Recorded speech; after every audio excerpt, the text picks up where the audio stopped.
Well, this is episode 2 of the Perris Organizers video series.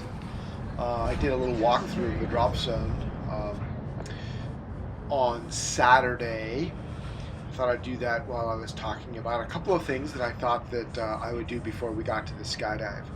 So, number one, if you like these videos and you want to see more of them, hit the like button, subscribe, and hit the bell icon so that you know when more videos are available.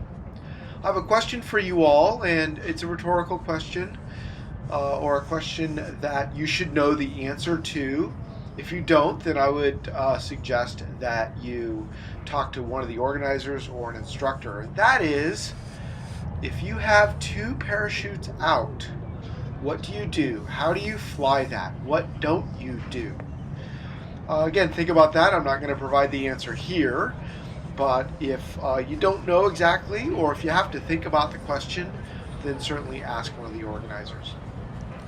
The skydive that you're about to see here is out of the Skyvan. Keith Connor is organizing, and it's a four-way fly around, but you will see Keith Connor actually doing burble hops, which gives us a little bit to talk about here.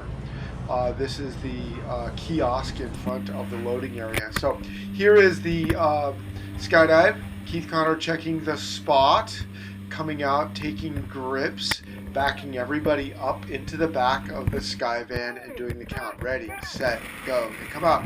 The exit's really nice. Keith does a great job here. They go into a four-way. Here, the two-way pair is going to do a two-way, and then the jumper in the blue jumpsuit and the one in the yellow jumpsuit are going to fly it around, or yellow and black, and they're going to repeat that. So here you can see Keith going up, burble hopping over the skydiver there in black. I've paused the video here a little bit to show you the jumper in the blue. Here you can see his knees are below his shoulders.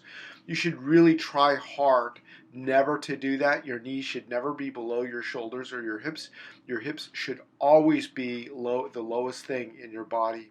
Bad things happen when you do that, and that will be evident here coming up. So again, to get back to the four-way, the two in the center do a two-way, and the two on the outside either fly around or do a burble hop.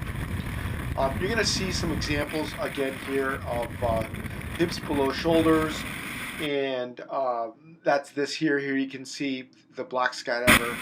Their hips were far below, actually on level. This is a good example of reaching. Bad things happen when you reach. I drew that little arrow there to show you the wind direction. What happens, that person's going to get either forced over or become unstable. Fortunately, they become unstable. The number one reason for going low in a formation skydive, believe it or not, is being floaty. And if you're reaching and you're floating up, there's a good chance that you're probably floating. You might need a little bit of weight here. Here you can see Keith opening his parachute and dealing with his high-performance canopy. Keep in mind, high-performance canopies produce high-performance malfunctions. So, again, we hope that this video series helps you in your skydiving. Think about some things.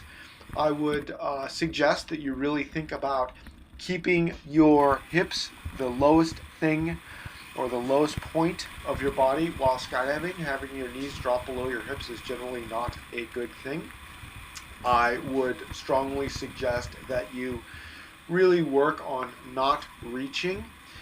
Reaching down, generally bad things happen. You want to do your very best to dock on level. I will point out something with regards to Keith Connor's landing pattern here. Here you can see him doing very, very, very few turns. He heads towards the landing area in a complete straight line. He does not spiral at all. The only turn that he makes here is the turn onto final. He comes out of his dive and he lands on his feet. So again, from Perris Organizers, remember, we want to jump with you regardless of your skill level. Stay safe out there.